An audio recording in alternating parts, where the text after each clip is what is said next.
सर्व विद्यार्थी मित्रांना नमस्कार.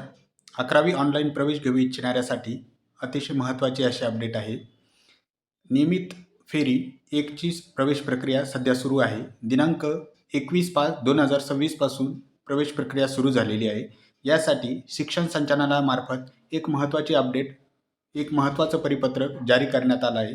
या परिपत्रकामध्ये काय अपडेट देण्यात आली आहे ती आपण समजून घेऊया. दिनांक 21/5/2026 पासून नियमित फेरीची प्रवेश प्रक्रिया सुरू करण्यात आली आहे.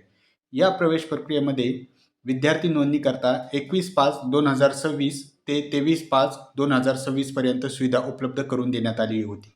बघा विद्यार्थी मित्रांनो, जो कॅप 1 राऊंड होता त्याची जी सध्याची मुदत होती ती 21/5/2026 ते 23/5/2026 पर्यंत देण्यात आली होती. परंतु त्यामध्ये बदल करून देण्यात आलेला आहे. आता ही मुदत कधीपर्यंत असणार आहे आपल्याला, तर 25/5/2026 सायंकाळी 6 वाजेपर्यंत आपल्याला ही मुदत असणार आहे. तर ही मुदत आपल्याला आता 25/5/2026 रोजी सायंकाळी 6 वाजेपर्यंत वाढवून देण्यात आली आहे. याचे सुधारित वेळापत्रक देखील आपल्याला या परिपत्रकासोबत देण्यात आलेले आहे. तर वेळापत्रक देखील आपण समजून घेऊया. तर बघा विद्यार्थी मित्रांनो, शिक्षण संचालनामार्फत आपल्याला नियमित कॅप 1 फेरीचं सुधारित वेळापत्रक प्रसिद्ध करण्यात आलेलं आहे. या वेळापत्रकाचा कालावधी असणार आहे बघा, 21 मे 2026 सकाळी 8 वाजल्यापासून ते 25 मे 2026 सायंकाळी 6 वाजेपर्यंत हा कालावधी असणार आहे. आणि यामध्ये कोणकोणत्या गोष्टी आपल्याला करायच्या आहे तर त्या समजून घेऊया आपण. तर कॅप 1 प्रवेश कार्यवाही संदर्भात सर्वसाधारण बाबी. नवीन विद्यार्थी यामध्ये नोंदणी करू शकणार आहे, जो की भाग 1 आहे. त्यानंतर विद्यार्थी आपला पसंतीक्रम देऊ शकणार आहे, जो की भाग 2 आहे. आणि आपल्याला एकूण 1 ते 10 कनिष्ठ महाविद्यालयांना पसंतीक्रम द्यायचा आहे.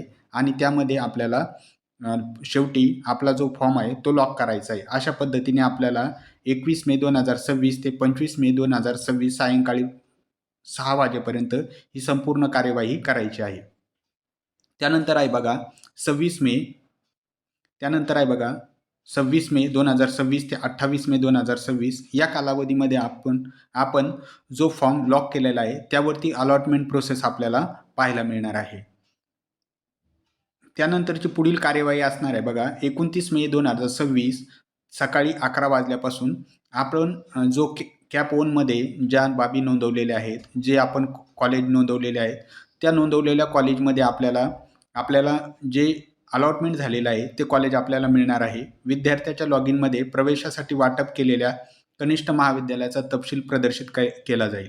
बघा, आपण जे कॉलेज 1 ते 10 पसंतीक्रम निवडलेले व आपल्याला त्या गुणानुसार जे कॉलेज मिळालेले आहे ते आपल्याला या कालावधीमध्ये म्हणजेच 29 मे रोजी सकाळी 11 वाजता आपल्याला कोणतं कॉलेज मिळालेलं आहे हे आपल्याला कळणार आहे. आणि कनिष्ठ महाविद्यालयाला देखील याची यादी दिली जाणार आहे. आपण आपल्या लॉग इनमध्ये ती माहिती बघू शकतो. आणि विद्यार्थ्यांनी जो मोबाईल नंबर नोंदवलेला आहे, रजिस्ट्रेशन केलेलं आहे, त्यावर देखील आपल्याला SMS द्वारे माहिती कळणार आहे. त्यानंतर बघा विद्यार्थी मित्रांनो, 29 मे 2026 सकाळी 12 वाजल्यापासून ते 3 जून 2026 सायंकाळी 6 वाजेपर्यंत आपण ज्या कनिष्ठ महाविद्यालयासाठी आपली निवड झालेली आहे त्या कनिष्ठ महाविद्यालयामध्ये जाऊन आपला प्रवेश निश्चित करू शकतो. तसेच आपण जे कागदपत्र ऑनलाईन फॉर्म भरताना दाखल केले होते, रजिस्ट्रेशन केले होते, ते कागदपत्र प्रत्यक्ष आपल्याला त्या महाविद्यालयामध्ये जाऊन सादर करायचे आहे व त्याची पडताळणी करून घ्यायची आहे. आणि जर आपल्याला पसंतीमधलं जर कनिष्ठ महाविद्यालय मिळालं असेल तर आपण आपला प्रवेश निश्चित करू शकतो. आणि जर आपल्याला आपल्या आवडीचं किंवा पसंतीचं महाविद्यालय जर मिळालेलं नसेल तर आपण आपला प्रवेश लॉग इनमधून नाकारू शकतो. जर आपण आपला प्रवेश नाकारला असेल तर आपल्याला काय करता येईल, तर आपल्याला दुसऱ्या फेरीमध्ये आपला प्रवेश पुन्हा आपल्याला निश्चित करण्याची संधी असणार आहे. तर विद्यार्थी मित्रांनो, घाबरून जायचं नाही आहे. तर आपल्याला आपल्या आवडीचं महाविद्यालय या फेरीमध्ये जरी मिळालेलं नाही तरी आपण पुढील फेरीमध्ये आपल्या आवडीचं महाविद्यालय मिळवू शकतो. त्यासाठी आमच्या चॅनलला सबस्क्राईब करून ठेवा आणि येणाऱ्या 11वीच्या व्हिडिओसाठी जे प्रवेश प्रक्रियेचे व्हिडिओ असणार आहे त्याची संबंधित सर्व माहिती आपल्याला या व्हिडिओमध्ये मिळणार आहे. तर भेटूया पुढील व्हिडिओमध्ये.